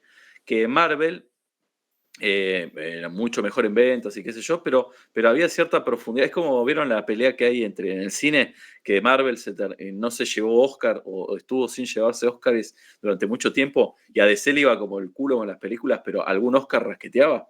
Pensaba en el Joker, ¿no? Pensaba en alguna de esas. Y digo, uno siempre el pasto del vecino crece más verde que el de uno. Sí, ¿qué hizo? Y se evidencia pues que, bueno, aparte del superhéroe, que Spider-Man hasta las malas historias de Spider-Man se venden muy bien, pues. Uh-huh. Entonces también aquí está pues los autores, ¿no? Fundamental, pues. O sea, un autor, lo que hizo, por ejemplo, Grant Morrison con Animal Man, por ejemplo, un héroe menor, lo convirtió en una historia que ya es pues lo mismo que esta historia icónica pues de los cómics de superhéroes que uno diría sí, esto es como lo que quieren llamar novela gráfica, pues. Uh-huh. Si hay algo parecido a eso que se llama novela gráfica, digamos, ¿qué es esto? Claro, pensé que como concepto de la novela gráfica estamos en la época en la que se está urdiendo, se está negociando esa etiqueta como como un elemento de... Por eso esta muy rápidamente se convirtió, por cantidad de páginas, ¿no? Se convirtió en tomito, ¿no? No en 6 números sueltos. Así que me parece que forma parte, digamos, de los antecedentes de todo unos 90s y unos 2000s y adelante. Que oscurecieron mal los 90. Sí. Claro. Esto exagerado y mal. Pero la etapa. Es parte de la historia de alguna manera. Claro. Hay cositas igual en los 90, pero... Bueno, a ver, siento que hablamos un montón, tiramos mucha recomendación por ahí, mucha lectura relacionada, siento que es algo que siempre está bueno. A nosotros nos encanta el mundo de leer historietas, claramente valen todos los comentarios apropiados para recomendaciones. A quien nos escucha, si quiere dejar alguna recomendación dentro de los comentarios, o mismo en alguna de nuestras redes, más que bienvenido. Vuelvo con el comentario de que estamos, como es, a unos días nada más de arrancar con la Punto y Pixel, así que si están con dudas, los incito a que se escriban y hagan una historieta hermosa como todos los que participan en el evento, que nos gusta un montón. Vamos a seguir con este ejercicio de seguir con las lecturas. Es un mundo que nos encanta. Es algo que disfrutamos mucho, al menos yo lo disfruto particularmente. Así que nada, obviamente suscríbanse al canal, dejen su me gusta, compartan, mandan a sus amigos y ese tipo de cuestiones. Y nos vemos en la próxima lectura. Luego. Chau, chau.